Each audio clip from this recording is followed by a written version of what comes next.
Des Moines, Iowa, an inmate killed a nurse and correctional officer at a state penitentiary in Iowa Tuesday, officials said, in what they called a senseless tragedy and the worst attack on prison staff in decades. The attack at Anamosa State Penitentiary, which houses those convicted of violent crimes, happened Tuesday morning in the prison's infirmary, according to the Iowa Department of Corrections. Officials said an inmate attacked multiple staff members and inmates. Staff eventually restrained the inmate, and employees began attempting first aid on those injured until paramedics arrived. As a result of their injuries, a correctional nurse and correctional officer have died, the department said in a statement. The deadly attack in Iowa sent shockwaves across our professional landscape, said Correctional Leaders Association Executive Director Kempf, and set in motion mourning across the city of 5,500 people, where the hulking prison dominates the landscape and daily life.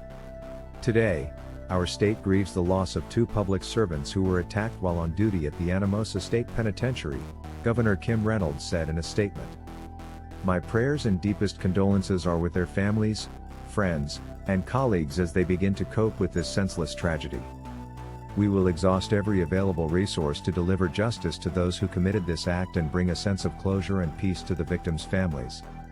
Inmates have routinely assaulted staff at Anamosa, including several incidents involving punches and kicks that caused injuries and required medical treatment in the last year. But the deaths are believed to be the first time an Iowa prison staff member has been killed by an inmate since 1972. You know so many people that work there, so you worry, said Michaela Lowen, 31, who has worked at Anamosa Hair Salon for 13 years, although she lives in Cedar Rapids. Is it someone you know? Anamosa Mayor Rod Smith learned of the killings Tuesday afternoon from a co-worker whose wife works at the facility. In the town of about 5,400 people, everyone knows someone who works at the prison or used to work there, Smith said. He said he was shocked and devastated and offered his condolences to the families and friends of the slain.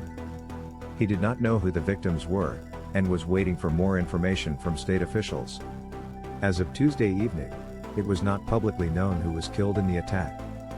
The names of the victims and the inmate were withheld pending investigation and family notifications, according to the release. The incident is being investigated by the Iowa DOC and the State Division of Criminal Investigation. Anamosa State Penitentiary is a maximum and medium security prison with about 950 male inmates and 321 staff, according to its website.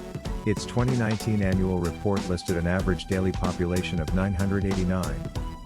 About 70% of the inmates were convicted of violent crimes, and the average sentence being served is more than 25 years, according to the report.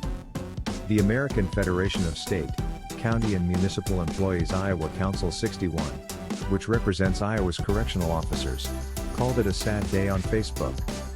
Kempf, the Correctional Leaders Association director, said he had only a basic understanding of the attack but was worried that the incident in Iowa, seen as a correctional champion in the industry, is emblematic of the problems corrections departments could face coming out of the pandemic. The prison industry is just starting to come out of its toughest year in its history, with the pandemic pushing many inmates into solitary and lockdowns in an effort to prevent the further spread of COVID-19, he said. COVID-19 has ravaged prisons due to the tight confines and the easy spread of the coronavirus. 19 Iowa inmates have died of COVID-19 complications, according to the Iowa DOC, and more than 4,800 have tested positive since March 2020. The Correctional Leaders Association is a collaborative of prison executives who oversee 400,000 correctional professionals and 8 million inmates. It's something that our correctional leaders have been talking about and have been very much worried about, Kempf said. If you think about it, in just about every correctional facility across the United States over the past year, due to COVID-19, we've had a lot of people who are incarcerated that have been segregated and in isolation.